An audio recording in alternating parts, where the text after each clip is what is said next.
就是您听这事儿，就是说一个人就去世2天又活过来了，就是那个您惊讶吗？不知道，他是3队的啊，这东头上东头大桥那嘎达啊，在大东头那嘎达，离这不远啊。我还不知道，我也不知道。昨天活了就听说了。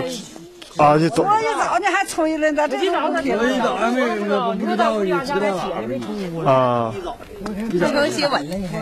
啊，要让他扭伤，就是他得什么病去世的呢？那都是传说的，咱也不知道他咋个啥病。但是确实是去世了。是，你还都吹喇叭的吗？吹喇叭都吹2天了，这个能过喇叭啊？就是咱们当地以前有发生过这种事情吗？没有，长这么大岁咱大岁是没听说过。啊。胸口、脉搏，哎，身体温度啥的。这4肢都凉了，当时4肢都凉了，都4肢都凉了，那腿都凉的呢。都凉到脚腕以上了，都凉脚腕上了。那公就11点多了，11点。半夜11点多呀？顶俺们这个给他抬出就1点多，1点多了。是半夜后半夜1点多抬往外抬，那是3月2号是吧？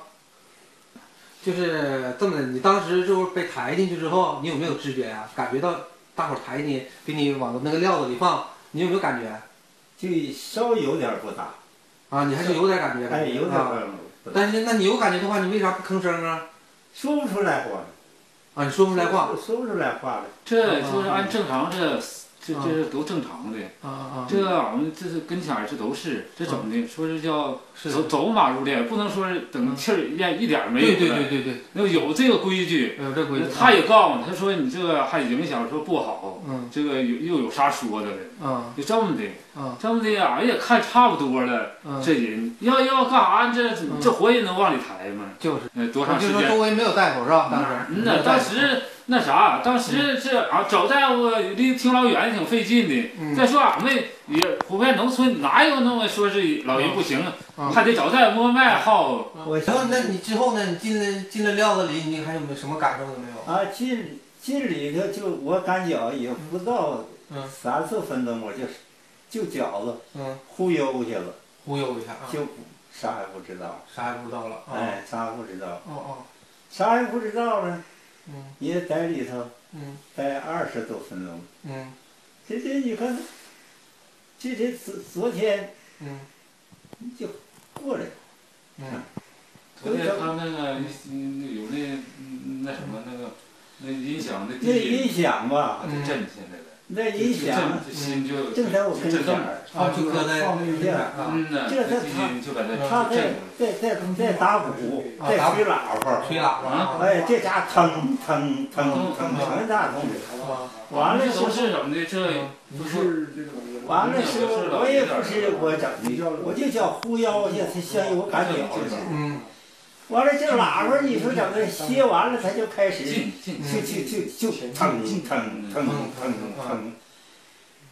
完了他腾，我这心脏就跳动。你当时怎么听说你的孙子和这个姑娘在那块烧纸唠嗑？我招呼小。你之前是有话，是不是醒了多长时间大概？哎呀，那挺好长时间，醒了好长，但你说不出来话，说不出来话，都冻的在那里都冻僵了，都说不出来话。那会儿我就能说出话啊，那就是，这个心脏正常。就是那大鼓当当当敲完之后，然后呢，你就听见那个，大概隔了多长时间，你听着你的孙子和那个儿子一宿呢，一宿呢。跟你说，他下黑那时候的敲的鼓啊，我在那里这一宿完了后儿。第2天2天他就烧纸啊，我才招呼哎，我这嘴也能招呼了，那什么这个腿，这胳膊有点指甲了，有指甲哎，有指甲，但是我不能敲，手没有劲儿就这么的。